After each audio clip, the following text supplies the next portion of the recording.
లోకేష్ గతంలో చెప్పినట్టుగా రెడ్ బుక్ని ఓపెన్ చేశారా? జోగి రమేష్ అరెస్ట్ కూడా తప్పదా అనే అంశాల మీద మాట్లాడదాం. Senior journalist and political analyst Krishnanjaneyulu గారు మనతో కనెక్ట్ అయి ఉన్నారు. కృష్ణాంజనేయులు గారు నమస్కారం. నమస్తే రవిశంకర్ గారు. ఫస్ట్ పాయింట్ ఏంటంటే ఇది కక్షపూరితము అని చెప్తూ ఉన్నారు. ఒక నాయకుడిని, మన కిట్టర్ నాయకుడిని అరెస్ట్ చేయాలంటే ఏదో కేసులో ఇరికించవచ్చు, కానీ ప్రభుత్వం క్లియర్గా చెప్తోంది. ఏసీబీ అండ్ సిఐడి అధికారులు, పోలీసులు చాలా క్లియర్గా చెప్తూ ఉన్నారు. అగ్రిగోల్డ్ సంస్థ కూడా హైకోర్టులో ఒక పిటిషన్ దాఖలు చేసింది, ఆ భూమిని అమ్మేశారు అని చెప్పి. ఈ భూమి అంటే అగ్రిగోల్డ్ ఇష్యూ చంద్రబాబు నాయుడు గారు అధికారంలో ఉన్నప్పుడు ఉంది, అప్పుడు కూడా హామీ ఇచ్చారు, కానీ ఒక సొల్యూషన్ రాలేదు. జగన్మోహన్ రెడ్డి కూడా ఎన్నికల ప్రచారంలో భాగంగా అగ్రిగోల్డ్ బాధితుల్ని ఆదుకుంటామని హామీ ఇచ్చారు. చంద్రబాబు నాయుడు గారు ఆదుకున్నారో లేదో 2014 నుంచి 19 వరకు నాకు తెలియదు, కానీ ఏం జరిగి ఉండకపోవచ్చు, న్యాయం వారికి. కానీ జగన్మోహన్ రెడ్డి అధికారంలోకి వచ్చిన తర్వాత ఆ భూముల మీద కొంతమంది వైసీపీ నేతలు కన్నుపడి ఆ భూముల్ని అంటే సిఐడి అటాచ్మెంట్లో ఉన్న భూముల్ని కూడా కబ్జా చేసి రిజిస్ట్రేషన్ చేయించుకుని ఇల్లీగల్గా రూల్స్కి వ్యతిరేకంగా ఆ భూమిని అమ్మేశారు. ఇది జోగి రమేష్ మీద ఉన్న ప్రధాన ఆరోపణ. అంటే ఆయన చెప్తూ ఉన్నారు జోగి రమేష్ క్లియర్గా, సిఐడి అటాచ్మెంట్లో ఉన్న భూమిని అసలు ఎవరైనా అమ్మగలరా, కొనగలరా అని చెప్పి ఏదో లాజిక్స్ ఆయన చెప్తూ ఉన్నారు. రీసెంట్గా ఆయన మాట్లాడారు. ఒక్కసారి జోగి రమేష్ మాటలు విందాం. ఒకసారి బయట ప్లే చేయండి.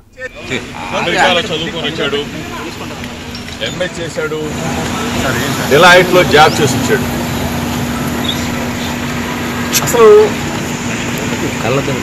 అమాయకంగా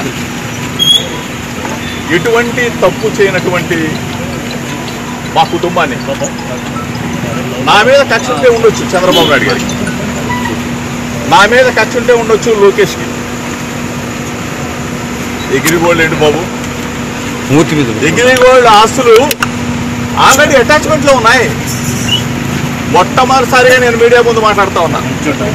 మొట్టమొదటిసారిగా ప్రభుత్వం అధికారంలోకి వచ్చిన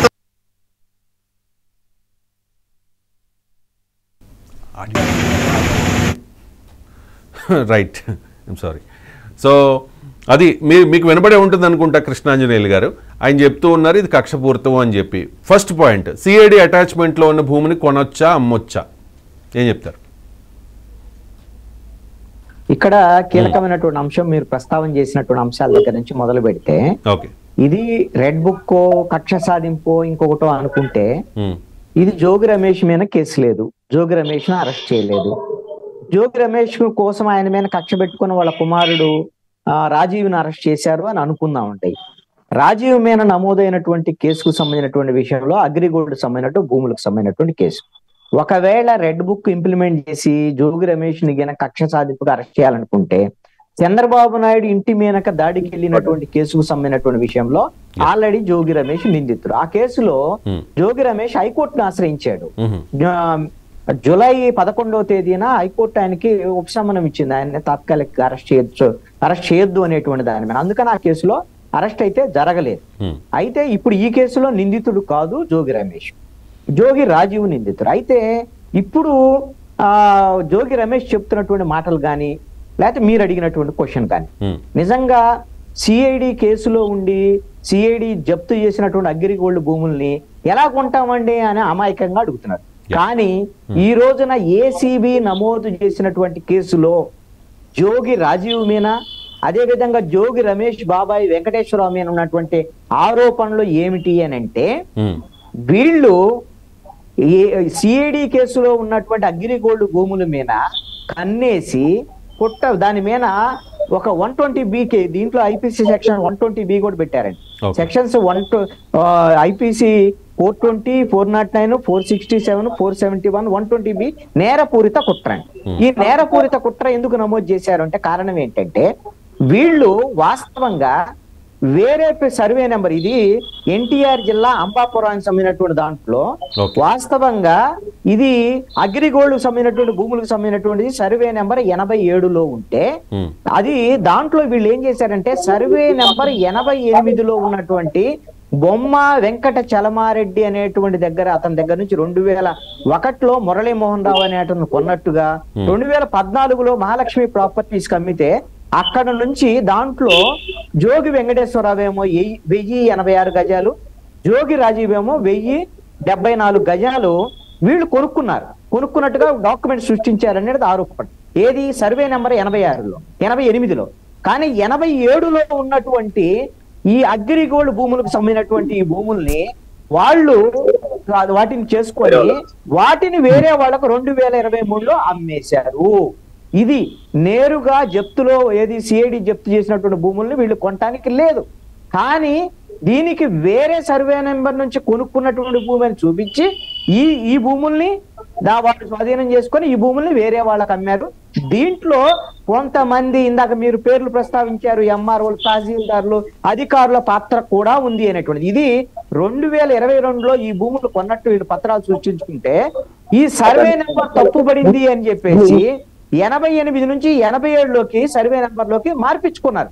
దాంట్లో ఈ తహసీల్దారు అధికారుల పాత్ర ఉంది అనేటువంటిది ఆరోపణ. దీంట్లో A1 గా రాజీవ్ ఉంటే, అదే విధంగా A2గా జోగి రమేష్, బాబాయి వెంకటేశ్వరరావు ఉంటే, ఈ అధికారులు వీళ్ళందరూ కూడా మొత్తం 8 మంది నిందితులండి దీంట్లో ఇప్పుడు వరకు.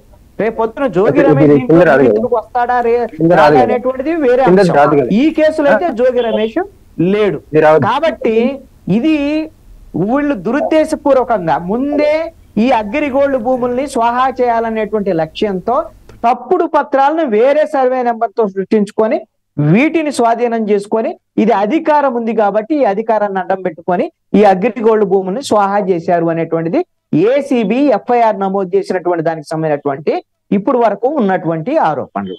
ఇది ఎలా కొంటారు, ఎలా అమ్ముతారు అని మన ఆయన అమాయకంగా చెప్తే, ఏసీబీ వాళ్ళు మాత్రము వీళ్ళు ఆల్రెడీ కుట్ర చేసి పథకం ప్రకారంగా మోసపూరితంగా అగ్రిగోల్డ్ భూముల్ని అధికారాన్ని అడ్డం పెట్టుకొని వీళ్ళు స్వాహా చేశారు అనేటువంటిది ఏసీబీ ఒక ఆరోపణ.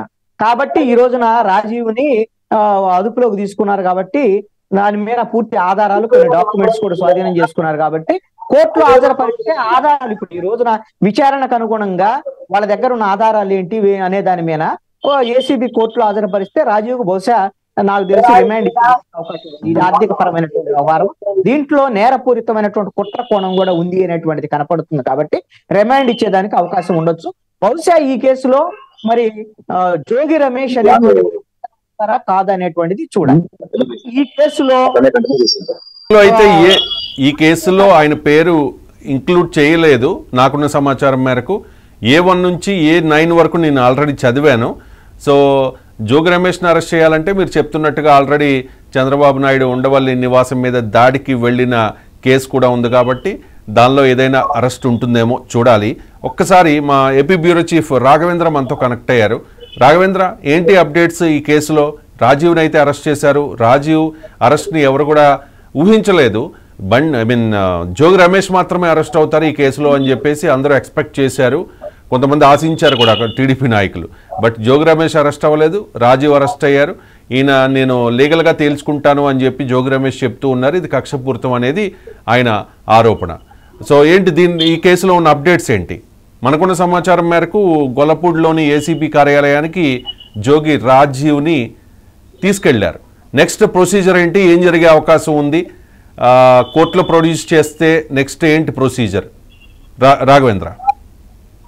రవిశంకర్, మొత్తంగా చూసుకుంటా ఉంటే ఏదైతే గత ప్రభుత్వ హయాంలో పూర్తి స్థాయిలో కూడా వైసీపీకి చెందిన పలు నాయకులు కూడా చాలా వరకు అక్రమాలకు పాల్పడ్డారనేసి ఒక పక్క అప్పట్లో ప్రతిపక్ష పార్టీలు అనేది టీడీపీ అయితేనేమి, జనసేన, బీజేపీ చాలా వరకు ఆరోపించాయి. ఈ నేపథ్యంలోనే ఏదైతే అప్పుడు వచ్చేసేసి ఒక పక్కన సిఐడి అధీనంలో ఉండే అగ్రిగోల్డ్ భూములకు సంబంధించి జోగి రమేష్ కుటుంబ సభ్యులు కూడా దీనికి సంబంధించి క్రయ విక్రయాలు కబ్జా కూడా చేశారనేసి పూర్తి స్థాయిలో కూడా దీని మీద ఒక పక్కన ఒక కేసు అయితే ఏసీబీ నమోదు చేసింది. ఈ నేపథ్యంలో ఈ రోజు ఉదయం నుంచి కూడా జోగి రమేష్ ఇంటి పైన కూడా ఏదైతే పూర్తి స్థాయిలో కూడా దాడులు నిర్వహిస్తున్నారు, దీనికి సంబంధించి పలు డాక్యుమెంట్లను కూడా స్వాధీనం చేస్తున్నారు. దీంట్లో ముఖ్యంగా చూసుకుంటా ఉంటే ఏదైతే జోగి రమేష్ కుమారుడు వచ్చేసి జోగి రాజీవ్ పేరు మీద కూడా దీనికి సంబంధించిన క్రయ విక్రయాలు అయితేనేవి, దీనికి సంబంధించిన పూర్తి ఆధారాలు కూడా ఏసీబీకి లభించినట్టు తెలుస్తుంది. అదేవిధంగా చూసుకుంటా ఉంటే జోగి రమేష్ వాళ్ళ బాబాయ్ వెంకటేశ్వరరావుకు కూడా దీంట్లో సంబంధం ఉందనే నేపథ్యంలో దీని మీద దాదాపుగా 8 మంది మీద కూడా ఈ కేసు అయితే నమోదు చేశారు. ఈ కేసు నమోదు చేసిన నేపథ్యంలో ఏదైతే